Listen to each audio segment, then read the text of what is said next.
there everyone, it's me Lauren with Bold Notion Quilting, and I want to take a minute to show you a quick tutorial on these nested circle rulers. So these are 1/4 of an inch thick, and you can see that they're called nested rulers because you can fit multiple sizes nested together. And so I wanted to show you, you can kind of see this mandala design that we're doing here. You'll see it a lot better as I'm stitching it out, but I wanted to show you kind of how you could utilize nested circle rulers to get designs in there without having to measure your circles and mark. They're amazing. You can use them for so many things. There's another video on my YouTube channel for a feathered wreath where I use the nested circle ruler to map my circle, then to stitch my circle, and then to begin stitching out my feather. So you can use these for a lot of different things, but I thought it would be cool to kind of show you just a different concept. This is a little more eclectic, maybe a little bit more advanced because we have multiple kind of design elements and fills, but it's still a lot of fun. And my design kind of nests into other of the mandala designs, so it won't be a full circle, but you'll get the idea. So on the nested circle ruler, you can see that there is a crosshairs, right? So you got your 90 degrees, and then you got 45 dividing that. So what I'm gonna do is I'm gonna line up my 90-degree angle with my corner as kind of my center anchor point. And right now where my needle is, it doesn't quite line up. So I'm gonna move my needle over just a little bit. Line up my circle.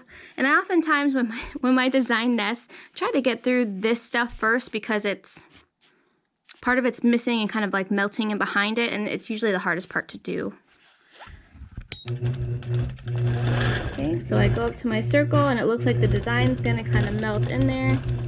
So I gotta ride my line, get it in, line up my corners.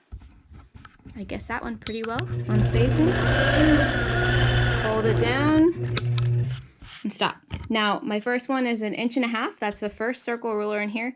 I wouldn't use a circle smaller than that. I would get an inside template for that because that would be really difficult to kind of work your way around. You could see how I was holding it down with just my 2 fingers.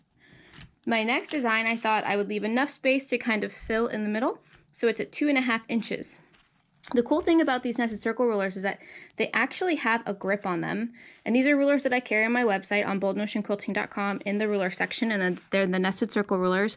And so they grip really well all on their own. You might have, if you already have these nested circle rulers, you might have an older version that doesn't have the ruler grip. The ones that do are printed, not etched. Okay, so we'll come down just a little bit down our ditch to try to leave enough space to get that 2.5 inch circle. We're going to line up that 90 degree on that corner again. Okay, so it's going to line up perfectly with our circle. And then we're going to follow it around. Now the trick is to nest your circles when you use them. Otherwise it can be hard to kind of hold on to this while you're quilting. Okay. So I have a 1.5 and a 2.5 inch circle that I used. When it's stitched, that is 2 inch, right? 2 inches. And then this one is 3 inches because you add a 1/2 inch for the 1/4 inch quilting on either side. The next one is going to be a 4 inch circle that I'm going to use. And they're numbered 1, 2, 3, 4, all the way up to 6. And they go up by 1/2 inch increments every time. So it's 1.5, 2, 2.5, 3, 3.5, 4. Okay, so I'm going to do the same thing. I'm going to line up that 90 degree center. Right, I'm going to nest all my circles. I like to kind of pull them towards the center and hold them down. And I'll show you why in just a second. Okay. Next size circle is going to be 6 inches. So I'm going to grab up to the 6 inch circle. So we got to find the one with the number 6 on it. And your circles go up to 7 inches, 6.5 marked, but the outer ring is 7. That holds it with the little peg holder on it. Okay. Now if you start to stitch and these start to wobble, you need to move your hands so that you can hold them down. The last thing you want is for those to kind of get bounced up by the hopping foot and then get under your needle. So make sure that you're holding them nice and stable. But see how I said I kind of pull them towards the middle? It's because they do have a little bit of give with the nestedness. Okay, so I get my center anchored and then I pull them towards my center. For consistency purposes. Okay, 6 inch and then I did an anchor. And I am going around a design.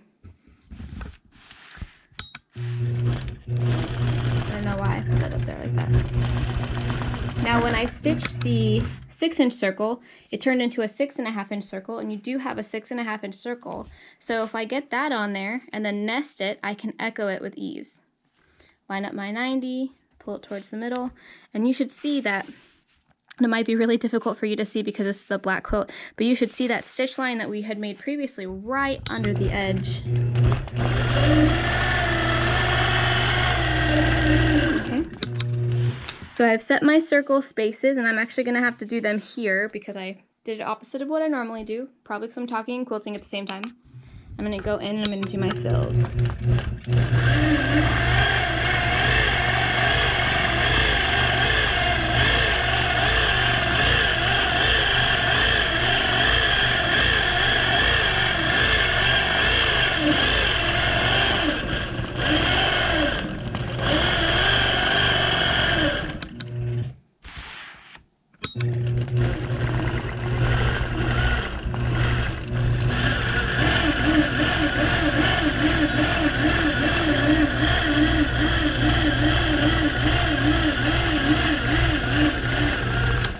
Now if this were a whole circle uninterrupted, I would probably do my fills as I go, but this isn't a whole circle uninterrupted. Okay, so I got to get these little pieces in here.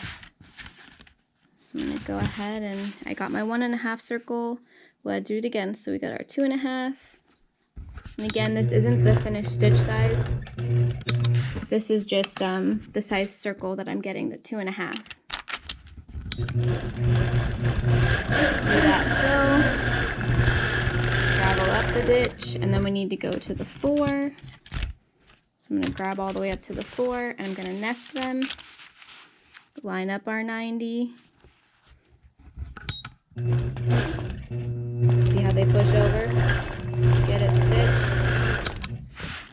Then we need our 6. And you might be wondering why I picked those particular sizes. They just look the nicest. I kind of stitch and trial and error, and I rip out what I don't like, and then I leave with what I do. And echo. And then we just got to get kind of a faux melty ribbon candy in there. Okay? And then we're all done. So I just want to take a minute to show you how versatile these rulers are. I use them for marking too, marking different designs and then using them to quilt and follow because they are 1/4 inch thick, so I can use them for so many things. If you've taken our Free Motion Quilting 102 class, we use these a lot to map and mark feathers in a border. And I wanted to kind of show you kind of this nested design. Oh, I got to do a fill there, but just how they kind of nest. And it's nice that I don't have to mark anything because marking on black can be really difficult unless you have, you know, some tried and true chalk that you know won't come out. But I thought that that is really amazing. I was trying to do the circle design. I'm like, I'm going to grab my nested circle rulers and I'm going to use those. So having the right tool for the right job can make all the difference. And you can see just how versatile it is. So I hope you enjoyed this little tutorial. I'm going to finish my last little fill that I somehow missed, and I'm going to get on quilting. Thanks for joining me.